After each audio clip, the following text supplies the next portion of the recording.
성도는 반갑습니다. 주 안에서 평안을 전합니다. 오늘은 복음서 2 세 번째 시간입니다.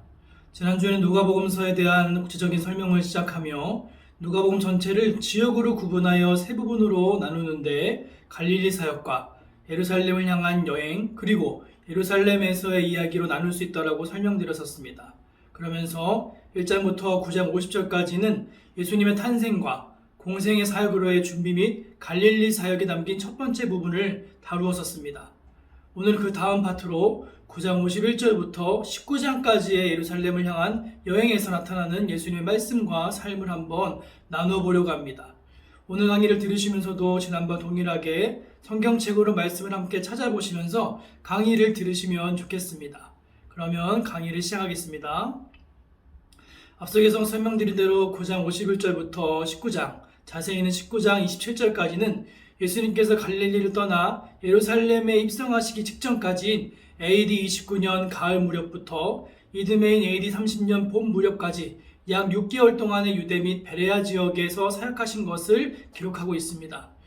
특이한 것은 마태복음에서는 예수님의 유대 및 베레아 지역 사역을 19장, 20장에 2장에 걸쳐 기록하고 있으며 마가복음에서는 단 10장 1장에 걸쳐만 기록하고 있습니다. 그런데 이에 반해 누가복음은 무려 10장에 이르는 지면을 할애할 정도로 예수님의 유대 및 베레아 지역의 사역을 다른 공간복음서에 비해 매우 상세히 기록하는 특징을 보여주고 있습니다.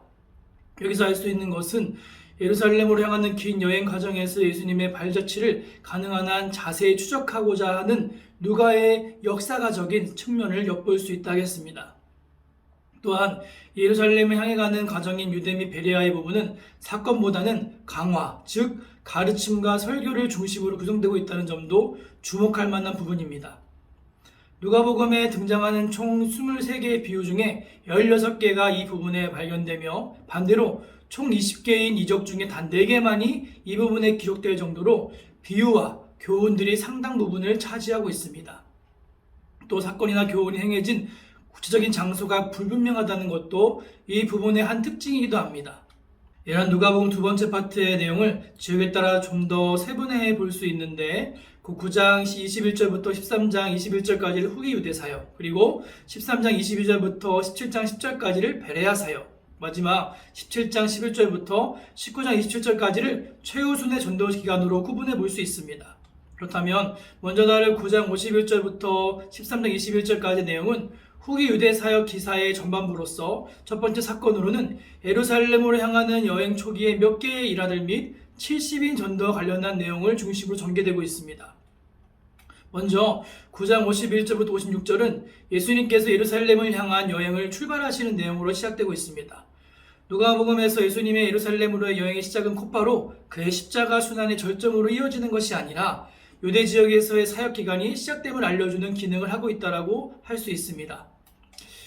단 누가는 예수님께서 예루살렘을 향해 올라가기로 굳게 결심하셨다는 사실을 언급함으로써 예수님께서 유대 사역을 수행하시는 중에도 자신의 최종 목적지인 예루살렘을 늘 시선에 집중하고 계시다는 것을 보여주고 있습니다.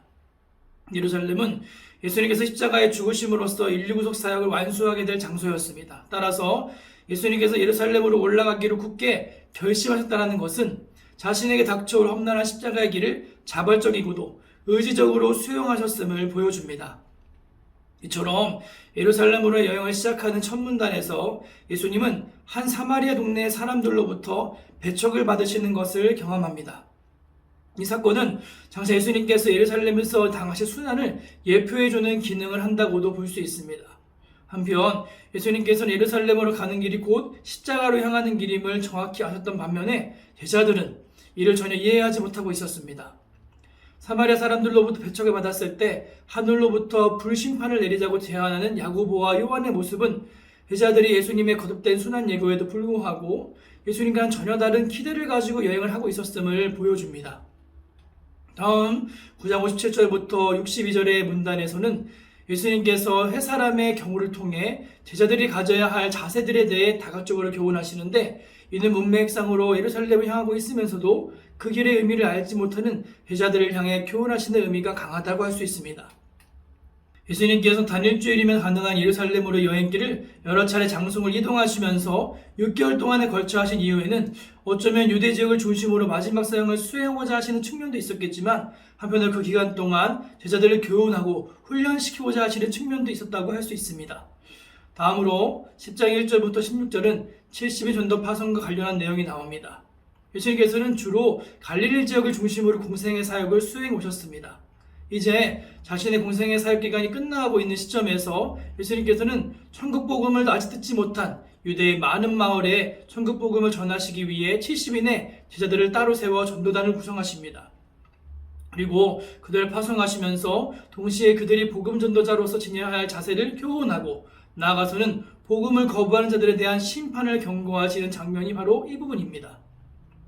그리고 이어 10장 17절에서 24절에는 70의 전도대의 성공적인 귀한 보고를 받으신 예수님께서 하나님의 복음 계시에 관한 오묘한 섭리에 대하여 하나님께 감사의 기도를 드리시는 내용이 기록되어 있습니다.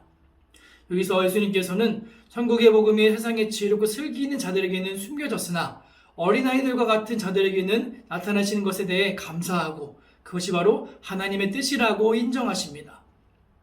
또한 하나님의 아들이신 자신과 자신이 택하여 계시를 받은 자만이 하나님을 알 수 있다라고 말씀하십니다. 이는 후에 바울이 말한 대로 세상이 자기 지혜로 하나님을 알지 못하므로 세상의 지혜 방식으로 하지 않으시고 오히려 세상적으로 미련해 보이는 전도의 방법으로 믿는 자들을 구원하는 방법을 택하셨다라는 그 오묘한 구속사의 비밀을 보여준다 하겠습니다. 다음에 10장 25절에서 37절은 예수님과 한 율법사의 대화를 그 내용으로 합니다. 내용인즉슨 영생의 방법과 이웃관계에 대한 설명입니다. 여기서 율법사는 무엇을 해야 영생을 얻을 수 있습니까? 라는 물음에 주님은 답변하시기를 율법에 무엇이라 기록되어 있느냐라고 역질문하십니다. 이것은 율법사 스스로 하여금 자신의 질문에 대한 답을 하게 하신 것이죠. 그 대답은 하나님을 사랑하고 내 이웃을 내 몸과 같이 사랑하라는 것이었습니다. 이는 율법의 대강령으로 이 주님의 역질문에는 원칙적으로는 사람이 율법을 온전히 지키면 구원을 얻을 수 있다는 의미가 내포되어 있었습니다. 그러나 사실 사람이 결코 율법을 온전히 지킬 수 없음을 감안할 때 주님의 말씀은 율법을 지킴으로 구원을 얻을 수 있다는 말씀이 아닌 구약 율법이 예언하고 있는 구속자인 예수 그리스도를 믿음으로만 구원을 얻을 수 있다는 그 의미가 주된 예수님의 생각임을 알 수 있습니다. 한편 율법사는 율법의 내용을 알고 있었지만 그 본질적인 의미는 알고 있지 못하고 있었습니다. 그래서 주님께서 율법의 대강령이신 하나님 사랑과 이웃 사랑을 말씀하시자 자신의 이웃에 대한 선행을 과시할 목적으로 주님께 다시금 묻습니다. 내 이웃이 누구입니까? 라는 그렇게 질문을 합니다. 예수님께서는 그 유명한 사마리아 사람의 비유를 통해 내 이웃이 누구인가를 찾기 전에 내가 다른 사람의 선한 이웃이 되어야 한다는 사실과 바로 예수님 자신이 그러한 선한 이웃이 되어 이 땅에 오사 죄인들을 구원하시는 구주이심을 드러내십니다. 우리는 여기서 누구보다도 율법에 정통하였던 율법사가 정작 율법의 근본 정신에는 무죄하였다라는 점에 주목해야 합니다. 이는 문단에서 언급된 내용인 하나님 나라의 복음이 세상의 지혜로운 자들에게는 감추어졌다는 사실과 문맥적으로 밀접히 연결되고 있습니다. 복음의 비밀이 세상의 지혜로 알려지지 않는 것처럼 성경에 대한 바른 이해는 단순한 성경 지식만으로는 얻을 수 없다라는 것을 본문에서 알려줍니다. 다시 말해 성경의 내용에 대한 정보와 성경에 대한 올바른 이해는 별개의 차원인 겁니다. 여기서 질문할 수 있는 것은 메시아와 더불어 길을 동행하면서도 그 길의 의미를 알지 못하고 있는 제자들의 모습과 율법의 지식에 통통하면서도 정작 율법의 정신의 실천과는 무관했던 율법사의 모습을 보면서 우리는 무엇을 느끼고 생각해야 할까, 이것을 질문할 수 있습니다. 그래서 우리는 천국의 비밀을 이해하고 있노라고 자족하고 자만하고 있는 우리의 모습을 발견해야 합니다. 이렇듯 성경에 투영된 우리의 모습을 보면서 우리는 교만하고 허영한 그 모습을 버리고 다시 한번 어린아이와 같은 겸손을 회복하게 해달라고, 그리고 내 눈을 열어 주의 법에 기이한 것을 보게 하소서의 그 간구를 우리의 기도로 드려야만 하는지 아닌가라는 생각이 저희들에게 듭니다. 이제 다음 10장 38절부터 13장 21절까지는 주님의 후기 유대 사역의 후반부에 해당되는 부분입니다. 여기는 공간보험서에서 유일하게 보도하고 있는 기사로서 마르다 마리아 자매와 관련된 일화와 그리고 제자들의 요청에 의한 기도의 가르쳐주심, 그리고 벙어리 귀신 축사 사건과 바알세불 논쟁, 표적만 구하는 세대를 향한 심판의 경고를 통해 계속적인 복음의 가르침을 제시하는 장면이 펼쳐집니다. 다음으로 13장 22절부터 17장 10절까지는 유대 지역 다음으로 베레아 지역 사역이 등장합니다. 전에 설명드린 대로 사실 예수님의 유대 및 베레아 지역 사역은 예수님께서 공생애를 끝마치시기 전 6개월 동안 행해진 것이라는 것만이 비교적 확실할 뿐 정확한 지역별로 구분한다는 것이 좀 불가능합니다.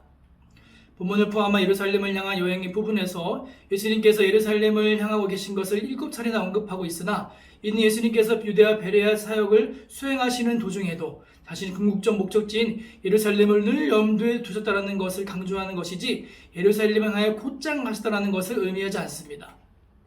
예수님께서는 이 기간 동안 유대 및 베레아의 전역을 순회하시며 사역을 수행하고 계셨으며 예루살렘에 가까이 오셨다가도 다시 다른 장소로 이동하시곤 했습니다.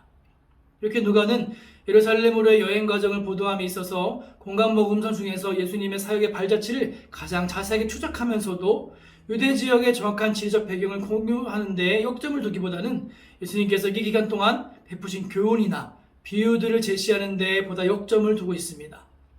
이러한 특징은 본서가 팔레스타인 밖의 이방인들을 대상으로 한 복음서라는 점을 염두에 두면 충분히 납득할 만합니다. 이방인들은 팔레스타인의 지리적 부분에 그다지 관심이 없었기 때문에 당연히 예수님과 교훈과 말씀에 집중해야 하기 때문입니다. 그래도 예수님의 이동 과정을 지역별로 정확히 제시하기는 어렵지만 첫 문단과 시간적으로 곧바로 연결된 두 번째 문단인 13장 31절에서 35절에서 헤롯의 예수님 살해 음모 기사를 보도하고 있는 것으로 보아 적어도 본 문단에서부터 예수님께서 베레아 지역을 다니시고 있다는 것을 추정할 수 있습니다. 왜냐하면 바리새인들이 헤롯 안티파스가 예수를 살해 음모가 있다는 것을 예수님께 알리며 곳을 떠나도록 권한 것은 예수님께서 계신 곳이 바로 헤롯 관련한 그 관할하에 있는 베레아 지역이었음을 보여주는 것이기 때문입니다. 내용적인 전개로 살펴보면 첫 문단인 13장 22절에서 30절에서는 구원 얻을 자의 많고 적음에 관한 예수님의 교훈을 다루고 있습니다.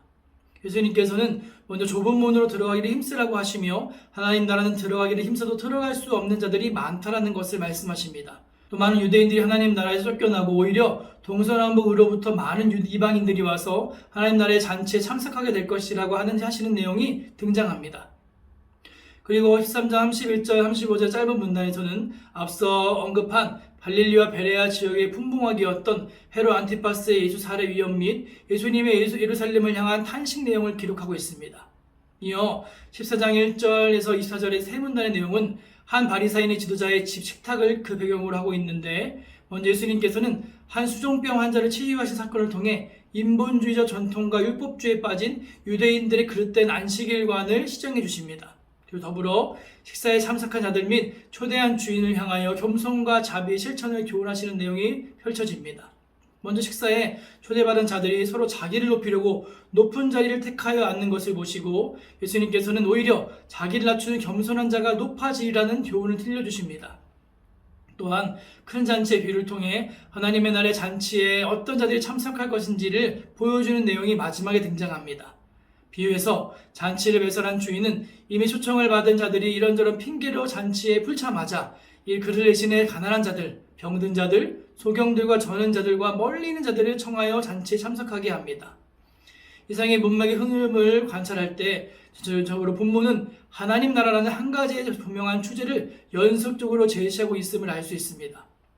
그리고 하나님 나라에 들어갈 자의 자격에 관한 예수님의 이러한 가르침은 당시 유대인들, 특히 바리새인들과 서기관들과 종교 지도자들의 인식과 정면으로 배치되고 있음을 알 수 있습니다. 먼저 예수님께서는 좁은 문으로 들어가라고 말씀하시고 많은 사람이 들어가고자 하여도 들어가지 못한다고 말씀하십니다. 이는 아브라함의 자손이라고 하는 혈통적 특권의식을 가지고 있고 그 특권으로 말미암아 당연히 하나님 나라의 백성이라고 하는 현민의식을 가지고 있는 유대인들에게 결코 범상한 가르침이 아니었습니다. 더구나 유대인들이 쫓겨나고 동서남북으로부터 온 이방인들이 하나님 나라의 잔치에 참석하게 된다는 것은 유대인들에게 있어서 충격적일 수밖에 없었습니다. 더 나아가 예수님께서는 당연히 하나님 나라의 잔치에 참석하게 되리라고 여기고 있던 바리새인들을 향해 이전에 초청되었던 자들은 하나님의 나라의 잔치를 맛보지 못하고 오히려 가난한 자들과 병든 자들과 소경들과 전언자들이 참석한다는 것을 선언하시는 것은 결론적으로 하나님 나라는 스스로 자격이 있다라고 여기는 자들에게 말고 자격이 없다라고 여기는 자들에게 오히려 가까이 있다라는 것을 말씀해 주십니다. 한편 14장 25절부터 35절의 다음 문단은 다시 배경이 바뀌어 이동하시는 도중에 예수님께서 과연 어떤 자들이 자신의 진정한 제자들이 될 수 있는지를 교훈하시는 내용이 펼쳐집니다. 이 사람들이 가지고 있던 인식의 오류를 깨는 점에서 이 부분은 위의 문맥의 흐름과 일맥상통한다 할 수 있습니다. 즉 하나님 나라의 백성이 된다는 것이 쉽게 생각할 수 없는 것처럼 예수님의 제자가 되는 것 또한 역시 쉽게 생각할 수 없다는 것을 가르쳐줍니다. 예수님께서는 누구든지 부모와 형제 자매와 처자와 심지어 자기 목숨까지도 미워하지 않으면 능히 자신의 제자가 될 수 없다라고 선언하시면서 또 모든 소유를 버리지 않는 자도 자신의 제자가 될 수 없다라고 선언하십니다. 당시 수많은 사람들이 예수님을 따르며 제자임을 자처했지만 진정으로 제자의 길을 이해하고 예수님을 따랐던 자들은 그 당시 얼마나 되었을까요? 실로 예수님께서 말씀하신 기준으로 볼 때 예수님의 제자가 되는 건 역시 좁은 문으로 가는 것과 같았습니다. 그러나 역설적이지만 하나님의 나라의 백성이 되는 것과 예수님의 진정한 제자가 되는 것은 오히려 그 엄격한 기준에 맞추어 자신의 부족함을 늘 인식하는 것에서부터 출발할 수 있다고 하는 그 말씀은 예수님의 말씀과 진리로 이야기하고 있습니다. 하나님 나라의 좁은 문을 인식함으로써 그 문으로 들어가기 힘쓰게 되는 것처럼 제자도의 엄격한 기준을 올바로 이해하는 그 시점에서부터 우리는 진정한 의미에서 예수님의 발자취를 따르는 제자들이 될 수 있다는 그 말씀을 저희는 알 수 있습니다. 이제 다음으로 15장은 여러분 잘 알고 있는 세 가지 비유인 잃은 자의 비유가 등장합니다. 잃은 양, 잃은 드라크마, 잃은 아들, 이 세 가지 비유들은 차례로 제시하고 있는 그 메시지가 있는데 여기서의 배경은 지금 오랜 세리들과 죄인들이 말씀을 듣기 위해 예수님께 몰려드는 것을 본 바리새인과 서기관들이 죄인들을 영접하고 함께 식사하고 계신 예수님을 비방하는 것을 그 배경으로 합니다. 그래서 예수님께서는 이 세 가지의 비유를 통해 잃어버린 죄인들이 회복되었을 때에 하나님께서 가지시는 기쁨을 제시함으로써 바리새인들과 서기관들이 이러한 오류를 시정하고 계십니다. 그리고 각각의 16장과 17장에서는 올바른 물질관에 대해 교훈하시는 불의한 청지기에 대한 비유와 바리새인들의 위선에 대한 예수님의 책망 및 메시아 시대에 대한 선포의 내용, 그리고 제자도와 관련된 내용으로서 제자들이 갖춰야 할 통목들에 대해 언급하고 계십니다.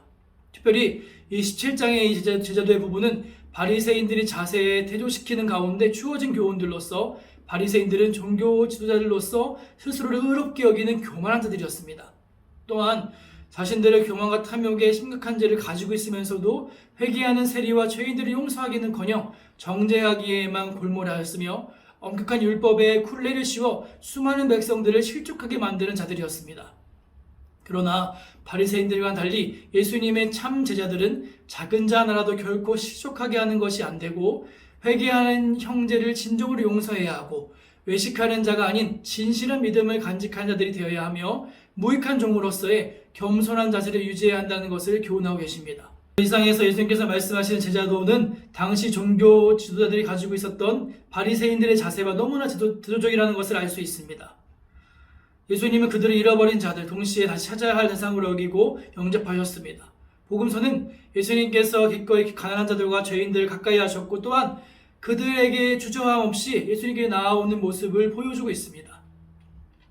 누가복음은 이방인을 위한 복음서일 뿐 아니라 소외된 자를 위한 복음서이기도 했기에 교회는 진정 성경으로 돌아가 세리와 죄인과 같이 사회에서 소외되고 버림받은 자들이 기꺼이 몰려들 수 있는 곳이 되어야 하며 그들이 교회에서 환영받고 있다는 느낌을 가질 때에만 교회는 진정으로 예수님께서 지향하신 그런 모습을 띠게 될 것이라는 것을 누가는 이 성경에서 나타내고 있습니다.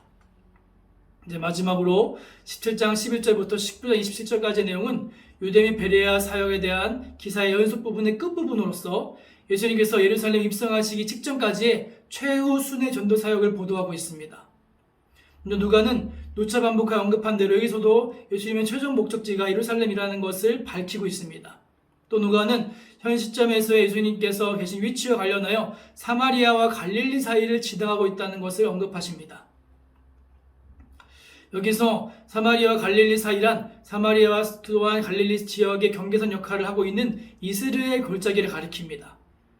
이를 볼 때 예수님께서는 유대 및 베레아 사역 기간 중에 다시 북쪽으로 올라가셨다가 갈릴리와 사마리아 사이로 난 길인 이스라엘 골짜기를 통해 동남쪽으로 향하여 요단 동편의 베레아를 지나고 여리고를 통과하여 마침내 예루살렘으로 입성하신 것으로 보입니다. 특히 이 최우순의 전도 기간에 관한 부분은 각 문단별로 독립적인 사건 및 교훈들로 이루어져 있습니다. 그러나 각 문단의 내용들을 면밀히 살펴보면 각 문단과 문단 사이에는 작은 주제들이 서로 공통된 요소로서 연결고리 역할을 하고 있음을 알 수 있습니다. 더불어 전체적으로는 그 작은 주제들이 바로 하나님 나라의 성격을 여러 각도에서 반영하고 있는 것을 볼 수 있습니다. 다시 말해 예수님의 사역의 마지막 메시지는 바로 하나님의 나라였던 것입니다.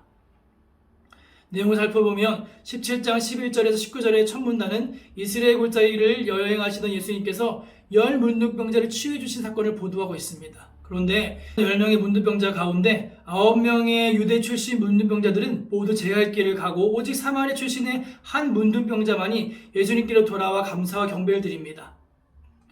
예수님께서는 이 이방인 외에는 하나님께 영광을 돌리러 온 자가 없느냐 하시면서 그에게 구원을 선포하셨는데 이 사건은 예수님의 사역과 관련해 아주 상징성이 강한 사건이라 말할 수 있습니다.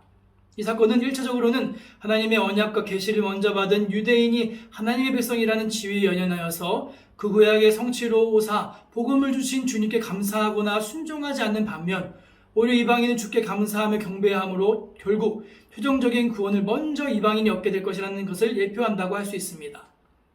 즉 궁극적으로 많은 사람들이 일단 모두 복음의 은혜에 접하게 될 것이지만 그 중에 대다수가 육적 차원에서만 복음을 받아들여 복음을 주시는 주님의 사랑과 최종 구원의 가치를 깨닫지 못한다는 것입니다.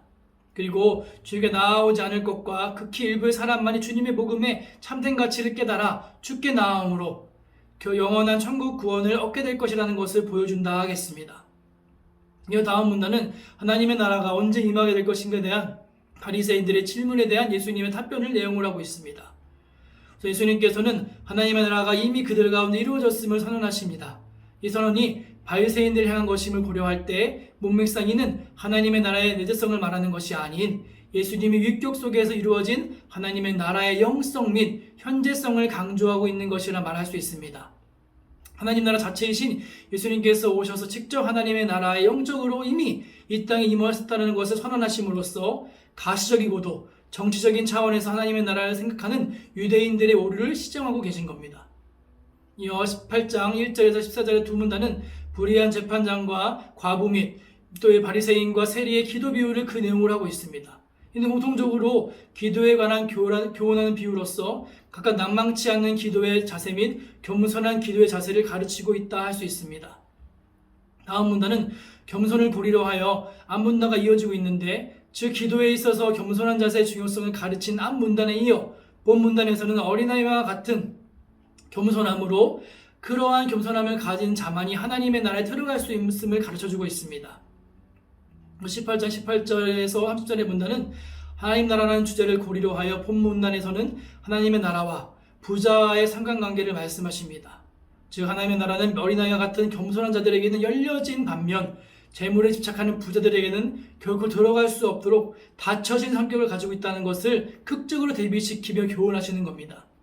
이어 19장 1절부터 10절은 저 여러분이 잘 아는 예수님께서 여리고의 키 작은 삭개오를 구원하신 사건이 등장합니다.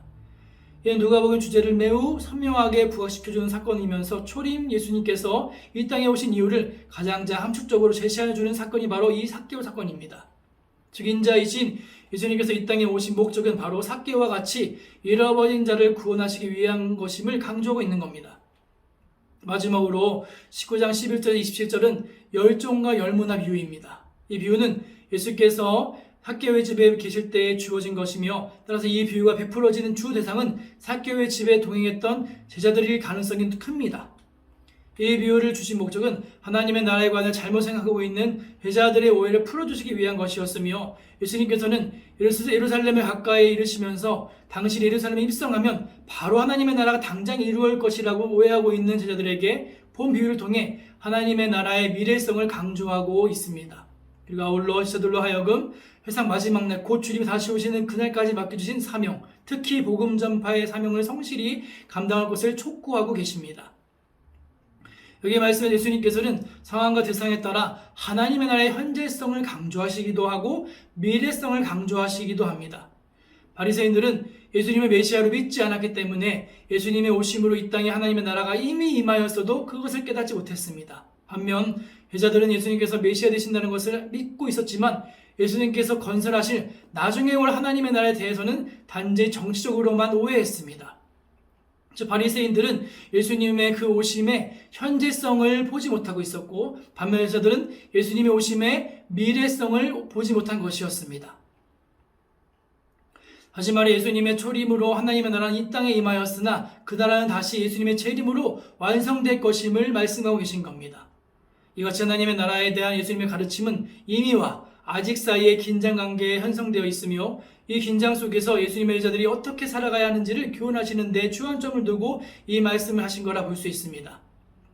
이상의 문맥들을 통해 볼 때 하나님의 나라의 성격인 제자들의 자세를 다음과 같이 요약할 수 있는데 즉 하나님의 나라는 유대인뿐만 아니라 사마리안과 같은 이방인들도 포함되는 나라이며 하나님의 나라는 세리와 같은 죄인들도 회개하면 들어올 수 있는 나라임을 알 수 있습니다. 또한 하나님의 나라는 어린아이와 같은 겸손한 자들에게는 개방되어 있으나 재물에 집착하는 부자들에게는 폐쇄되어 있는 곳이며 하나님의 나라는 정치적인 왕국이 아닌 영적인 왕국이라 말씀하십니다. 그리고 그 나라는 예수님께서 이 땅에 오심으로써 이미 임하였으나 아직 완성되지 않은 나라임을 말씀하십니다. 그러므로 예수의 제자들인 저희는 이미 임한 하나님의 나라를 현재적으로 누리고 맛보면서 동시에 그 나라의 완성을 갈망하며 다시 오실 나라를 소망하며 살아가야 된다라고 말하고 있습니다. 그리고 이러한 의미의 또한 임의와 아직의 긴장 속에서 제자들은 늘 깨어 기도하며 하나님의 나라의 왕이 다시 오실 그날까지 변함없는 믿음과 충성을 지키며 살아가야 하는 것이 저와 여러분의 주어진 신앙의 삶이라 말할 수 있습니다. 오늘 강의는 이렇게 누가복음에서의 두 번째 파트인 예루살렘을 향한 유대와 베레아 순회 사역을 중심으로 설명을 드렸습니다. 다음 강의는 예루살렘에서의 그 안에서의 예수님의 말씀과 순환과 또한 고난과 죽음과 부활을 다루는 강의로 진행하도록 하겠습니다. 아무쪼록 이번 한 주도 주와 동행하며 주 안에서 승리하시는 여러분들 되시기를 소망합니다. 감사합니다.